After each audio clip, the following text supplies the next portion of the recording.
Hello, my name is Dr. Michelle Laban, and I'm the Director of Financial Planning and Military Affairs here at Sullivan University.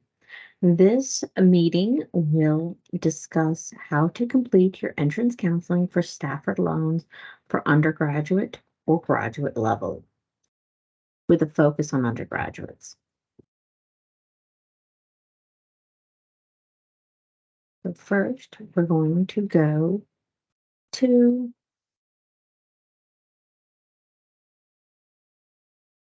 studentaid.gov.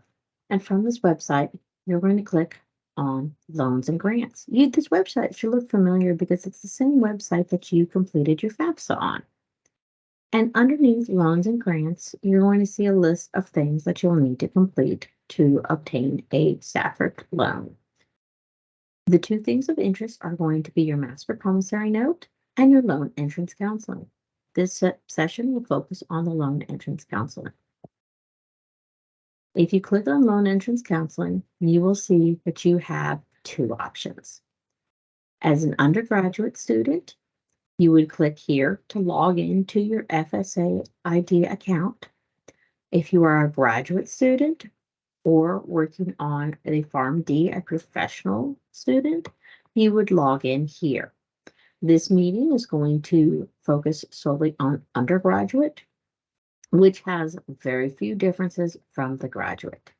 We're going to click on the view demo for this instance. So this is not what you would actually do, but you're going to click on the login to start. Of course, I'm just previewing a demo. This is just for educational purposes. At this point, you would log in to your session using your FSA ID and password.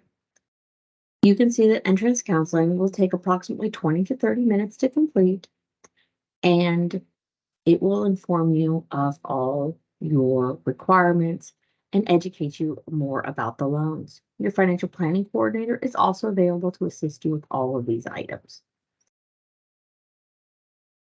So the first thing it asks you to do is estimate the cost of your education. Key note here, estimate. You can skip over this section, but it's a good idea to complete it. So if you click start, you're going to see that the cost of your school program includes the cost of attendance. And the cost of attendance is made up of direct costs, which are your tuition and your books. If you're living on campus housing and have a meal plan, those are also direct costs, any funds that go directly to the school. Indirect costs can also include books if you choose not to charge your books to your student account. But indirect costs are also off-campus housing if you live in an apartment of your own, meals that you do not eat on campus and you do not use a campus meal plan for, as well as other equipment and transportation costs to and from school. If you're an online student, this indirect cost also includes your internet at your home. So there are expenses that financial aid may be able to help you cover depending on your personal situation. So you're going to click continue here, and you can estimate your school cost of attendance. You would list Sullivan University here. We do not have any in-state or out-of-state tuition, so you do not need to list this. You can list if you're living on campus or off campus or with a parent, and then your number of years to complete your program. If you're in a certificate or diploma, you're going to estimate about 1 year. If you're in an associate's degree, estimate 2 years. And if you're in a bachelor's degree, estimate 4 years. Again, this is just estimates. And then once you click view data, it's going to tell you the estimated cost of attendance per year. This example shows $24,000 per year and a total estimated cost of attendance for $96,520. These numbers are going to change based upon your experiences and are in no way, shape, or form noting that this is the exact amount that you're going to have to pay for school. And then you're going to click continue, and you have completed the first step of estimating or of the entrance counseling. You're going to click to the next module, and this is going to explain different types of financial aid you have. You may have grants and scholarships. We You may have work study. At this point in time, we do not have any work study available at Sullivan University. You may have your own part-time or full-time job. You may have funding available from a savings or a 529 tuition plan. And you may be participating in a tuition payment plan at the school. These are all funds that you do not have to pay back. They may come from your own personal bank account, but they're not going to be accruing any interest and you do not have to pay them back later. After you have used up all these funding or fund sources, then we would look at funding that you have to repay back. And that is a student loan. So when the estimated cost of attendance exceeds the funds you have available to pay, you would need to borrow a loan if you need to have those funds. So there's a couple sections to the loan. There's the principal amount of the loan, there's the interest amount of the loan, and then there's loan fees. All student loans have an origination fee that's charged at the beginning. They have interest that either accrues while you're in school or does not accrue while you're in school, but interest will accrue once you're out of school on all loans. And the principal amount is the amount that will post to your ledger and be used towards educational related expenses. The types of student loans we have is there's federal student loans, and we will always maximize these amounts for you. You do not have to take out the maximum amount. They have a lower and fixed interest rates. The government's going to pay the interest on the subsidized portion. They have lower loan fees. There's no credit check required. And the cosigners are not required in most cases. For a Stafford loan, cosigners are never required. Loan payments are not required while you're in school, and there are consolidation options later. If you have exhausted all those funds, you may look into private educational student loans. These still cannot exceed your cost of attendance at the university, and they have varying terms and interest rates that can exceed 18%. They may require payments while you're in school, and there's no options for consolidation or loan forgiveness on these loans.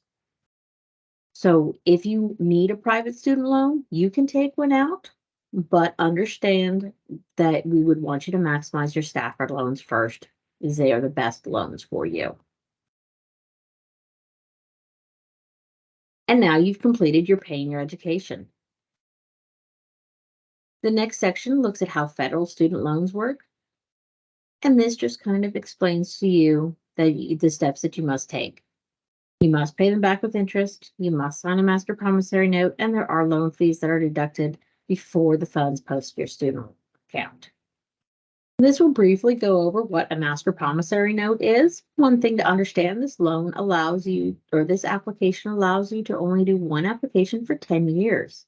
So once you've completed your master promissory note, you will very much, it's very unlikely that you'll need to complete a new one while you're working towards your degree here at Sullivan.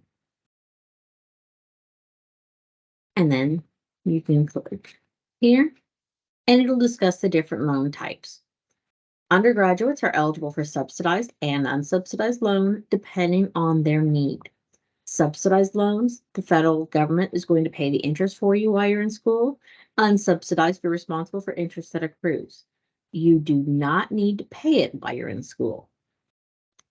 The interest rates and fees are listed below, and both of the subsidized loan has a 5.5% interest rate, and direct unsubsidized has 7.05. The loan fees are the same at 1.057%, and repayments are not required until 6 months after you graduate, withdraw, or drop below half time. If you return to school within that 6 months, they again return to a deferment status. This will also list these side-by-side comparisons between the subsidized and the unsubsidized loans so that you are fully aware of the loan types that you are borrowing. Again, we will award you the maximum amount of loans that you're eligible for, but you do not have to borrow the maximum amount. The maximum amount that you can borrow will depend on 1, your need, and 2, your grade level. If you're working on a certificate or diploma, you will always be a freshman. So you have to consider that If you are a dependent student, the maximum amount of loans you can borrow is $5,500. Not more than $3,500 of that can be subsidized. If you are an independent student, meaning that you did not need to list your parents on your FAFSA, you're eligible for $9,500. But again, you're limited to only $3,500 of subsidized loan. If you're working on an associate's degree, once you reach the sophomore level or second year status, which you can see the levels of credits in our school catalog, you will be eligible for an additional $1,000 of subsidized loan. If you are working on a bachelor's degree, then you will eventually reach the level of a junior or senior, and your loans are capped at $7,500 for a dependent student with no more than $5,500 in subsidized loans. So this is an additional $2,000 in subsidized loans, or an additional $1,000 in subsidized loans. Or if you're an independent student, you're eligible for an additional $12,500. In addition to these annual limits of loans, there are aggregate limits. This is the maximum amount of loans that you can borrow towards your undergraduate degree. It does not matter how many schools you go to or how many degrees that you obtain, you are always limited to this amount. A dependent student cannot borrow more than $31,000, with no more than $23,000 of that being subsidized. And a independent student cannot borrow more than $57,500 with no more than $23,000 subsidized. So these are the maximum amount of loans. We want you to constantly be aware of the maximum amount of loans that you are receiving.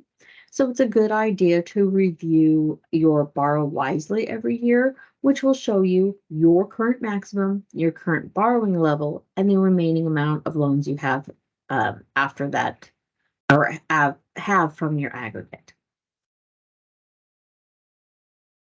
If you are a dependent student, there is a Parent Plus loan that can help you reach your cost of attendance if needed. So this will only apply to some students, but it's important to understand that. If you are a dependent student, please speak with your parents about the possibility of a Parent Plus loan. And then there's also steps.